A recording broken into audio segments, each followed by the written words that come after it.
Hey everyone, welcome back to Crypto Cash. Thank you very much for joining me here today. This is your one-stop shop for cryptocurrency analysis, among other things. Now we're taking a look at YFI. It's a very interesting coin. My subscribers has asked me to go ahead and cover this, so I'm more than happy to do so. Thank you very much for your recommendations. Furthermore, just know I'm not a financial advisor. This is for educational purposes only. Always do your own research. And if you're interested in $25 in Bitcoin from Voyager, there's a link in the description below. Also, a link to my Patreon account if you want to show your support, if you of course find benefit from this video. And furthermore, a link to my Telegram community so you can stay engaged and get to know everyone a bit better. It's a really good group of folks over there. I hope you'll enjoy that and this video as well. So let's go ahead and get right to it. Let's check it out. All right, folks, let's go ahead and take a look at YFI. And as per usual, what we always do is take a look at Bitcoin and Ethereum first to kind of see how those markets are trending, so we get a baseline on the overall market sentiment, because the best way to make an informed decision is to know what Bitcoin is doing. Commonly, other coins have a tendency of following that as well. Let's go ahead and take a look at that first. All right, so let's take a look at Bitcoin. Now, Bitcoin has recovered. So since the sell-off from yesterday, we have since had 4 solid green bars that are have closed upwards, and the price is in the range of about 57,000, right at the major support and resistance level that we've had for a long time. So for the last 2 weeks, we've had this constant up and down, above and beyond and below, of course, multiple times at 57,000. So just be mindful of that. That is a very strong support and resistance level. We're hoping the price comes up above and stays above, moving forward, and will eventually just come up a little bit higher and stay, basically break the 60,000 mark, right? So we've got a lot of tops right here. Right around 59,300 would be a new potential resistance if we pass this line here. Okay, so it does look like it's trying to push up above that resistance, which is nice. But again, this is a 4-hour chart. And just to note as well, the 50 and the 200-day moving average are both right here at about 70,000 approximately, just a little under. So they are likely going to work as a support if the price stays above this line. Okay. Ethereum has recovered, big surprise in that. As per usual, anytime Bitcoin has a tendency of selling off, people flock over to Ethereum, and you can kind of tell by this chart here that there really wasn't much slowing it down, right? So hopefully, you were able to buy the dip, so to speak, because Ethereum has a tendency of just ramping right back up when Bitcoin does poorly. Okay. But this is, again, the 4-hour chart. We might, just to note, the 50-day moving average may eventually come up here and touch the price action. We'll see what happens eventually, but right now there's no signs of slowing down, unless, of course, Bitcoin decides it wants to sell off and reject at 57,000. And then we might see a potential slow in growth with Ethereum. All right, so let's take a look at YFI now. And this is a one-day chart, and I always like to look at the one-day chart first just to get a quick perspective, because to make an informed decision, you need to know, you want to look at a lot of different charts, right? You don't just want to focus on the 1 minute. You kind of see what the overall momentum is doing first before you dive into just trying to find a good entry. Even though the 1 minute or 15-minute chart's obviously the best way to do that, if you don't look at the one-day chart first, you're kind of hindering yourself, right? You're not allowing yourself to be able to get the best opportunities, the best knowledge and insight possible. So I like to look at the one-day chart just to get quick perspective. There's not a lot that I use here in making a decision, but it helps me the overall know what the overall sentiment is, right? So we got the price increasing here. Just to note, there's three solid green bar days here. Look at this. First massive increase. Gosh, look at that price. From 49,600 roughly up to approximately 62,700. That was a 26% increase. Okay. Then yesterday, YFI jumped up another 32% to 82,899. And now today, we see a price increase of approximately 15% more. So it is losing some steam here, but that's normal and that's natural. And I wouldn't be surprised if we see somewhat of a retracement, probably a fairly large retracement, in the next 24 hours. Probably even the next 4 to 8 hours. It does appear that it's kind of trying to do that right now. We'll look at the smaller time frame to identify that. But that's essentially what's going on here. I mean, it's pretty crazy. this movement. And anytime I've witnessed a bear run, a bull run, the bears eventually come to play anywhere between day 3 and day 5 if there's been no consolidation between now and then. Obviously there's probably been a slight amount of consolidation, but with these green bars closing so high so fast, it tells me that there hasn't been any time for the price to level out. I'm guaranteed the RSI is extremely overextended, and same with the MACD. Let's take a look at that. Yeah, big surprise. Okay, so RSI is up over 70, right around 82. Honestly, anything over 70 is cause for concern, especially on the one-day chart, because that tells you the overall sentiment is extremely high. And look at this volume here too. There's got to be a sell-off coming up. Another thing to note too, if you look at the previous, anytime the RSI peaked over, there was a retracement. It's almost guaranteed there's going to be a retracement after the RSI peaks up over. Just a matter of when, right? Now there's a chance this could continue on a bull run for another day or two. I think it's pretty low. It has to consolidate before any further push up, I would gather. That's usually the case. Either way, that's kind of what we're looking at there. The MACD is overextended as well, so it should also start leveling out soon. But that's kind of what we're looking at for the one-day chart. Let's look at the 4-hour chart next. We'll go ahead and remove these guys here.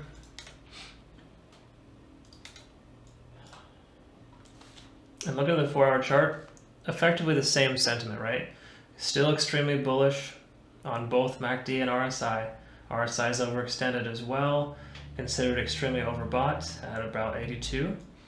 And as you can see, last, 4 hours there. So okay, there's been a small amount of consolidation. We had a red bar close there, red bar close here.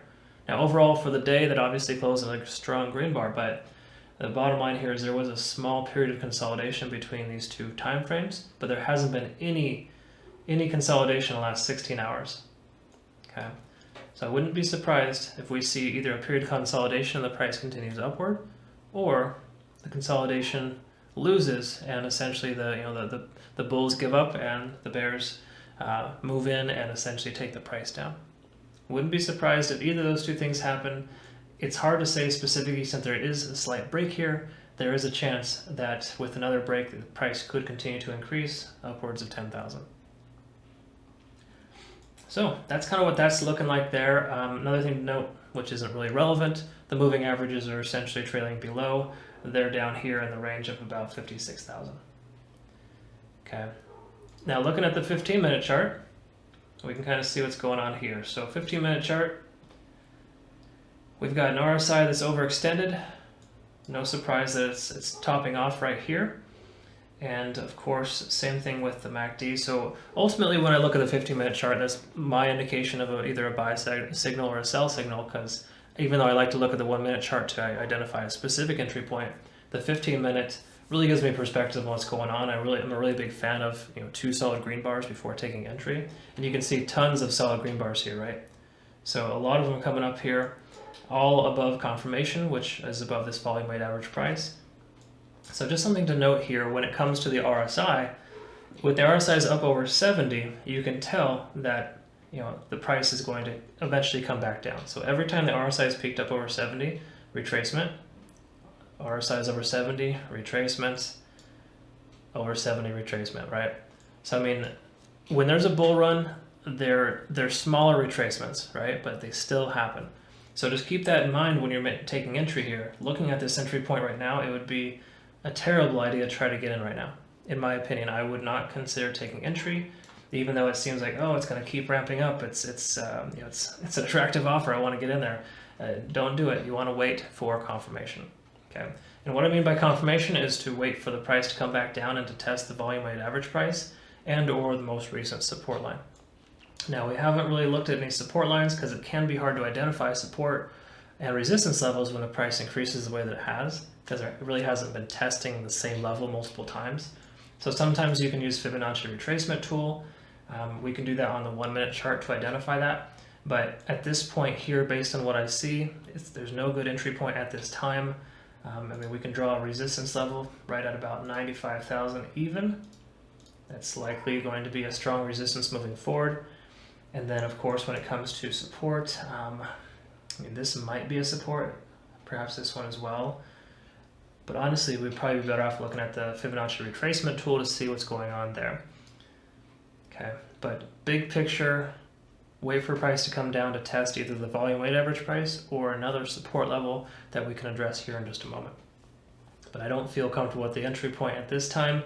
I think it would be advantageous to consider waiting for the price to calm down. Again, I'm conservative. If you are a risky trader, feel free to jump on in and see what happens.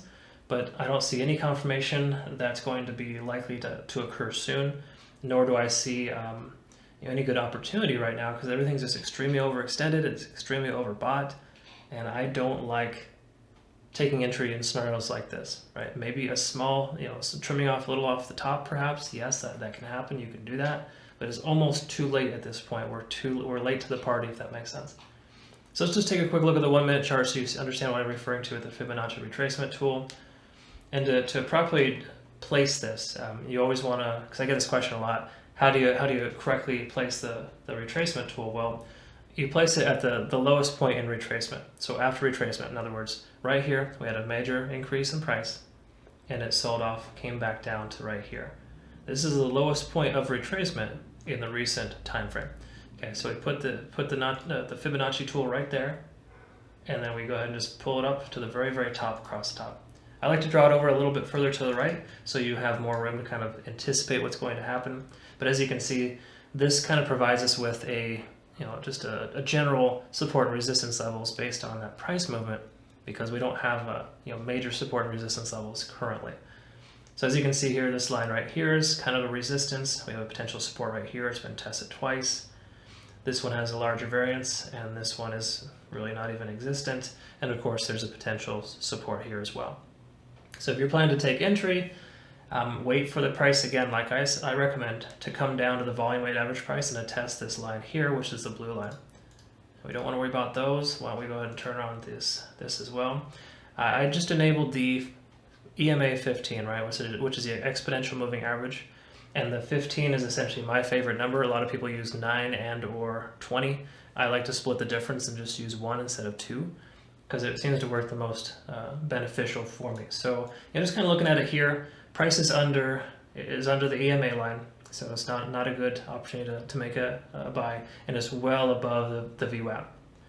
And the VWAP, if you're not familiar, is a volume weighted average price. It takes the last 24 hours of volume and gives you an average price based on that volume. So the price should be at roughly 79, 80,000.